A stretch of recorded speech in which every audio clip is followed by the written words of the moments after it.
तो आज जो है हम star connection balance unbalance condition को यहाँ पे बताएंगे प्रैक्टिकली। स्टार कनेक्शन में जनरली क्या होता है, हम फिगर डायग्राम सर्किट डायग्राम के थ्रू आपको मैं बताऊंगा। पहले यहाँ पे क्या है ना, पहले हम फर्स्ट केस में हमें क्या होता है, बैलेंस कंडीशन में बताना होता है। ठीक है, बैलेंस कंडीशन में हम पहले चेक कर रहे हैं। बैलेंस कंडीशन में हमारा क्या होगा, स्टार कनेक्शन हम जानते हैं एक आर फेज, एक वाई फेज और एक बी फेज होता है, और एक बीच में जो होता है कॉमन टर्मिनल जिसको हम न्यूट्रल फेज बोलते हैं। तो इस कंडीशन के थ्रू, इस सर्किट डायग्राम के थ्रू हमने यहाँ पे सारा अरेंजमेंट कर रखा है। आर फेज एक बल्ब 100 वाट का लगा रखा है, वाई फेज में एक 100 वाट का बल्ब लगा रखा है, और फिर लास्ट वाला बी फेज में भी एक लगा रखा है, और तीनों को हमने कॉमन कर दिया यहाँ पे न्यूट्रल फेज, सॉरी न्यूट्रल में इसमें हम कॉमन करके रखे हैं। और इसके पैरेलल में हमने क्या रखा है, वोल्ट मीटर लगा रखा है, और आर के सीरीज में एक आमीटर लगा रखा है, और न्यूट्रल और एक फेज के बीच में हमने क्या लगा रखा है, वोल्ट मीटर लगा रखा है।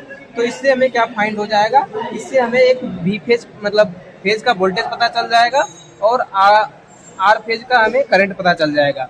ठीक है, और इसके हम लाइन वोल्टेज को भी फाइंड कर लेंगे। 2 वोल्ट मीटर लगा रखे हैं और एक आमीटर लगा रखे हैं। एक हमारा फेज वोल्टेज जो फाइंड करेगा, और एक हमारा जो है लाइन वोल्टेज फाइंड करेगा, और ये हमारा लाइन करंट को फाइंड करेगा। हम फॉर्मूला के थ्रू जानते हैं कि हमारा क्या होता है फॉर्मूला में, कि वो लाइन वोल्टेज जो बराबर होता है रूट 3 बी फेज यानी फेज के वोल्टेज के, और हमारा जो लाइन करंट बराबर होता है किसके, फेज करंट के।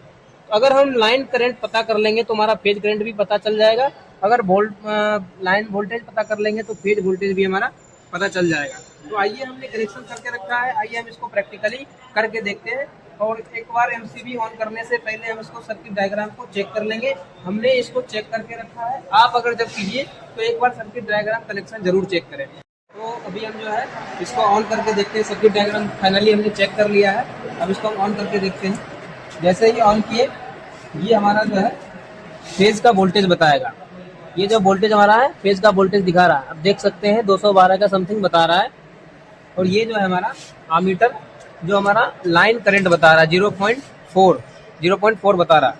और ये हमारा जो है लगभग 384 के आसपास वोल्टेज बता रहा है, ये हमारा लाइन वोल्टेज होगा। ठीक है, तो इस तरह से हमने बैलेंस कंडीशन में फाइंड कर लिया है। ये हमारा लाइन वोल्टेज पता चल गया, लाइन करंट पता चल गया, फेज वोल्टेज पता चल गया।